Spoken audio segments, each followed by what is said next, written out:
I'm Steve Hirschhorn, and I'm going to talk about pronunciation. This is a sort of a backup, it's a kind of a technical backup plan, really, just in case the wonders of Skype fail us today. So if Skype fails, you can turn this on, and also you can turn it off if you don't like it. Whereas with Skype, it's just a bit more. Wait, no, you can still turn me off even if I'm on Skype, and and I'll never know. So so I'll be talking to myself. So that's kind of interesting, yeah. So there we are. Anyway, so the question I want to ask really today is why has pronunciation teaching been abandoned? It seems to be little represented in our professional world of English language teaching. Of course, what I'm going to talk about applies mainly to English language, but not only to English language teaching. It applies pretty much across the board of all language teaching. So I think it's fair to say that the history of our profession is marked by substantial improvement in almost every area except language teaching, except pronunciation teaching. Yeah? Had too much to drink. Even the Q series from Oxford University Press, a relatively new and quite innovative series, offers considerably less information to teachers on pronunciation than any other area of study that teachers might be interested in. Of course, in the old days, pronunciation wasn't managed at all. When grammar translation was the way to go, then language teaching was to do with talking like a book, if talking was even part of the syllabus. So pronunciation didn't really enter into it. The first time it began to take any sort of prominence was after the reform movement of the late 19th century, which tended to change the prevailing view on pronunciation teaching, as phoneticians began to research into how sounds were produced. So linguists and others began to draw up the first scientific approaches to analysing how sounds in various different languages are made. And I suppose the father of some of that would be Henry Sweet, who led the field in analysing how sounds are produced and passed that information on to language teachers. So he was interested in the classroom as well. It was followed famously by Daniel Jones and A.C. Gimpson. These are names which are well known to anyone who has looked at the field of phonetics and phonology.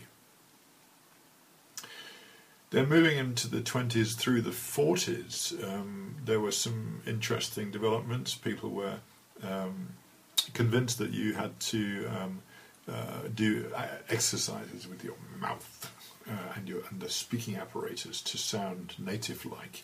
I'm thinking of Charles Fries and Harold Palmer, both giants in their field, who separately devised some pretty demanding exercises for their students. Palmer was the first to record the fact that work was underway on a universal international phonetic alphabet, something which personally I couldn't possibly teach without. There's one here right behind me. I don't go into a language teaching classroom without one of those. And then let's move over to the movies for a moment and talk about My Fair Lady. If you've seen that film in English, you may recall a scene where Professor Higgins and Colonel Pickering are drilling Eliza Doolittle to get rid of her Cockney accent, Brit accent, eh?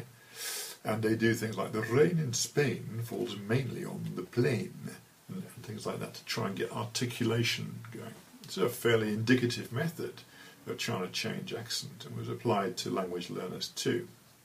It was a pretty relentless listen and repeat paradigm, which very rarely met with any kind of success on its own.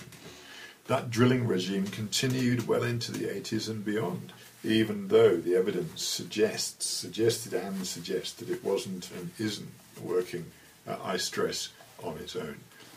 How many students do you know have the same accent as their native speaker teacher? A student working with a teacher from Scotland won't pick up her accent unless they work together for a very long time, and that teacher is the only exposure that student has.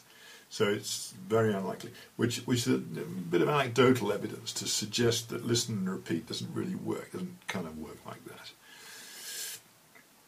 So we don't learn second language pronunciation through listen and repeat, even though that's a very seductive idea, and there's no question that it is a simple and seductive idea, but it doesn't work.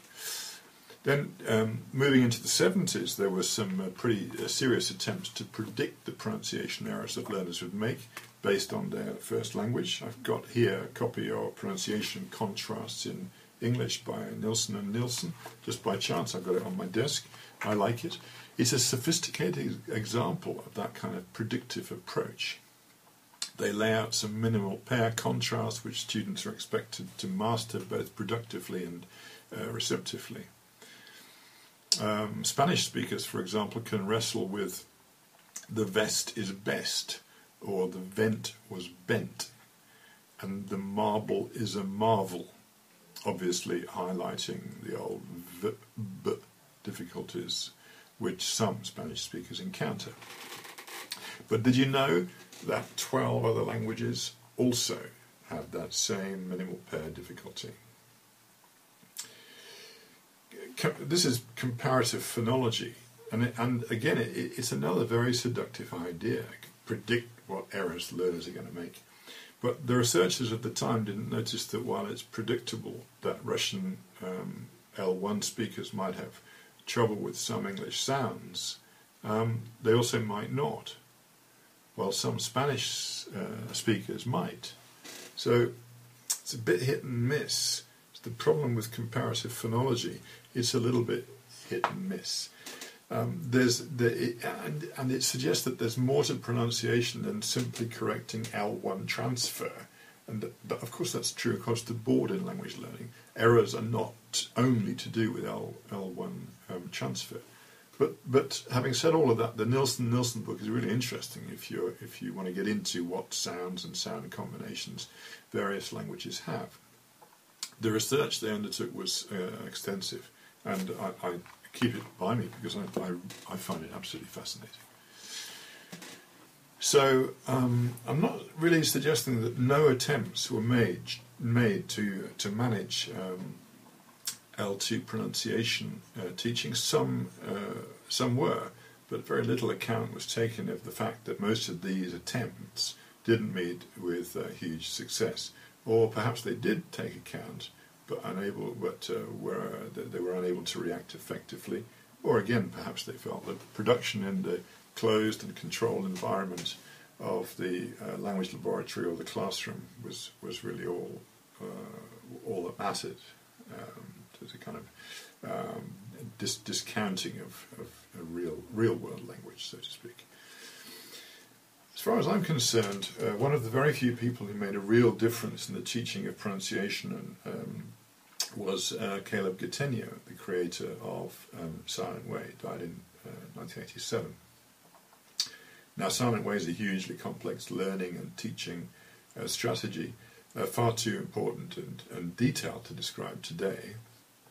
But one of its most interesting and successful techniques, I think, is that of silent modelling. This is silent modelling is where the teacher shows the sounds through a combination of mime and facial gestures. So it becomes E, obviously, and you use an IPA chart or something. So Gatenio didn't use the IPA; he used something else. But point to so make the thing, and students do it. And Gatenio, because the reason for this is that Gatenio argued that babies watch the faces of those around them and pick up the muscular expressions by so doing, not by oral imitation. So he said, we don't imitate. And he was quite adamant on that. Now, I was lucky enough to be trained in Silent Way by Gatenio, and this is the technique I use for pronunciation teaching, since I've never found a better one.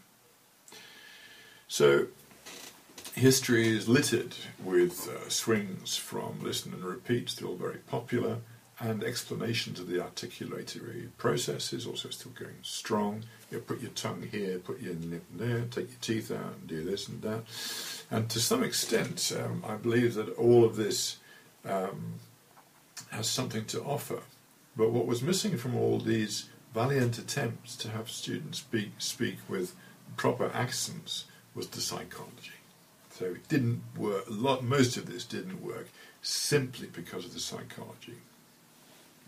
In order to get into the phonology of an L2, you have to submit to it. You have to let yourself go and forget how you might look. After all, being recast as a baby when you're an intelligent adult is a nasty business. As Charles Fries noted, talking of the student of language, this is a direct quote from one of his works. I'm happy to supply references for all this information. If he achieves an accurate reproduction, he will sound peculiar to himself. If he fails to achieve accurate reproduction and does not sound peculiar to himself, he will sound very peculiar to the native speakers of the language he is trying to learn.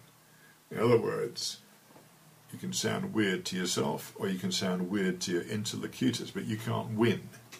One way or the other, you're going to sound a bit weird. But now we know a little bit more about the inhibiting factors which combine to prevent me from sounding like you and you from sounding like me, and of course absolutely prevents Americans from sounding like British people. It's a joke. Let's start with one of two psychological implications. This one is called ego permeability. It's pretty old. It goes back to 1972 and Alexander Guiora. And he said pronunciation is the most important contribution of language ego to self-representation.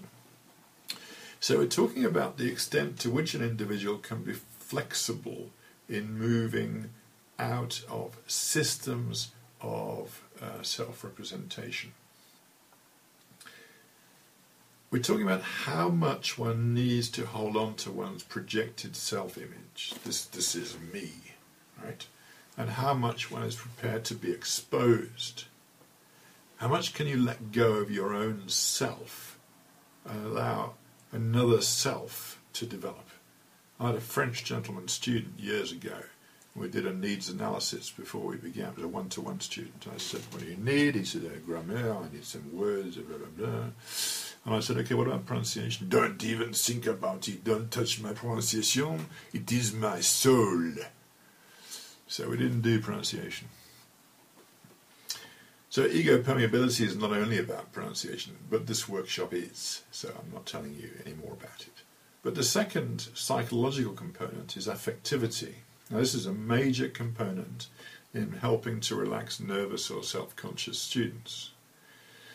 Affectivity in education is to do with making a safe, secure and supportive environment for learners. I'm afraid I've seen too many language classrooms around the world where affectivity is simply not on the menu. It's not something which some teachers have ever considered. Some teachers think that learners should learn just because they say so. In other words, they believe that teaching equals learning, which of course absolutely doesn't. If you regard language learning, and in particular the acquisition of acceptable pronunciation, as a combination of cognitive and psychologically driven processes, then you can't fail to understand the enormous importance of affectivity. While dealing with ego permeability is a delicate task, not especially difficult, but rather delicate. It can be done, but it's delicate. Changing the atmosphere and culture of a classroom is not so challenging. Teacher attitude is paramount, and there we might have some problems sometimes. Very often we don't. Sometimes teachers just don't know what they're supposed to do. But if learners feel respected, supported, nurtured, if they know all of their contributions are valued equally, and I mean genuinely valued, if they feel they have a real voice in their own education, affectivity will spread and grow. Alongside this direct classroom action, parental education and support must be addressed, because all too often parents think that pushing their kids will result in something positive. I don't know, better grades or who knows what. But all too often it doesn't work like that, especially in language learning. Especially in language learning. So there we are. I've painted a picture of a subject matter which is problematic from a historical, technical and practical point of view. And yet I think that if teachers are prepared in terms of the linguistic aspects, but also the technical aspects, as well as the all-important psychological aspects of pronunciation teaching, they can help their students achieve very much more than perhaps they imagine. Thank you very much for listening. If you haven't turned me off, you might have turned me off by now, I don't know. But thanks a lot anyway. And let's hope we can meet again. Don't know where, don't know when.